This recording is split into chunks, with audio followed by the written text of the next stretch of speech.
अस्सलाम वालेकुम दोस्तों, कैसे हैं सब लोग? खैरियत से हैं? आई होप कि सब खैरियत से होंगे। फर्स्ट ऑफ ऑल सॉरी कि मैं काफ़ी दिनों के बाद रिस्पॉन्ड कर रहा हूँ। एक्चुअली हमारे कुछ प्रोजेक्ट्स चल रहे थे जिसकी वजह से मैं प्रॉपरली रिस्पॉन्ड नहीं कर पाया सारे क्वेश्चंस का, क्वेरीज का, और मुझे एहसास है इस बात का कि इसमें डिले हो गया।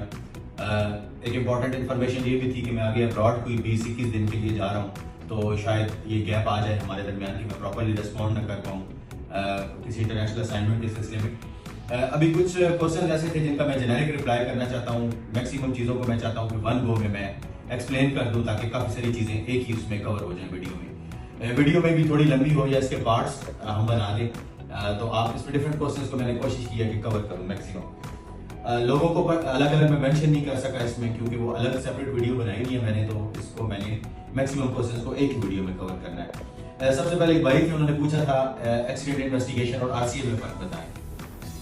तो ब्रदर, जब भी कोई इंसिडेंट होता है इस प्रोसेस को आप समझ लें कि सबसे पहले हम इंसिडेंट का एक नोटिफिकेशन जारी करते हैं।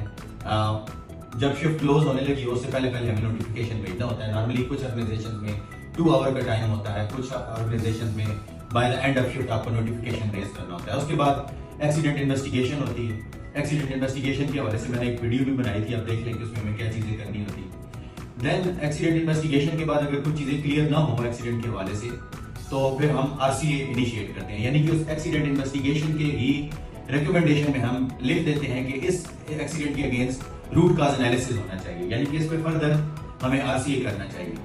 तो जब एक्सीडेंट की इन्वेस्टिगेशन में आरसीए रिकमेंड हो जाता है तो फिर आरसीए कमेटी को फॉर्मुलेट किया जाता है। जो भी अथॉरिटी होती है आपकी, ये डिपेंड कर रहा होता है आपके एक्सीडेंट इन्वेस्टिगेशन प्रोसीजर पे, यानी कि हर ऑर्गेनाइजेशन के जो स्टैंडर्ड ऑपरेटिंग प्रोसीजर है उसमें डिफाइन होता है कि कौन आरसीए कमेटी को फॉर्मुलेट करेगा।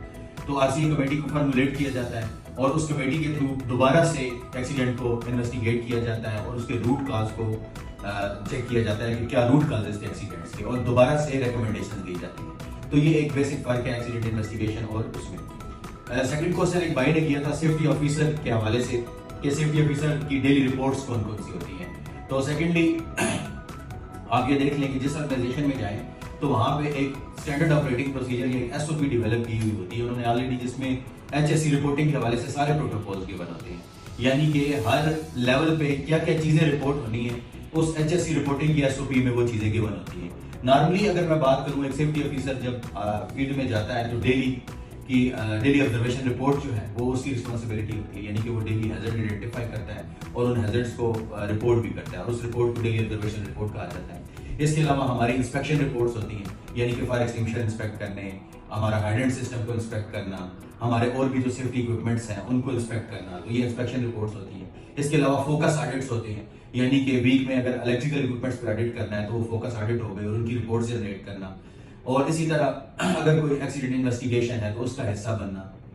इसके अलावा जब सेफ्टी ऑफिसर साइट पे जाता है तो कोई एक्टिविटीज जब परफॉर्म हो रही होती हैं तो on site briefings, on site TBTs conduct करना, मेथड स्टेटमेंट को पढ़ के लोगों में ब्रीफ करना, ये सारे काम सेफ्टी ऑफिसर करता है। लेकिन मोस्ट इंपॉर्टेंट ऑफ ऑल ये है कि आप जब भी वर्क प्लेस पे जाएं, और भाई ने पूछा था first day of safety officer कैसे स्पेंड करना चाहिए, तो आप जब भी जाएं तो अपने स्कोप ऑफ वर्क को जरूर स्टडी कर लें, और वो आपको कहाँ से पता चलेगा, आपका जो एचएससी रिपोर्टिंग की एसओपी बनी हुई है उसको एक दफा पढ़ें, प्लस आपकी जो दूसरी सेफ्टी की एसओपीज हैं उनको स्टडी कर लें।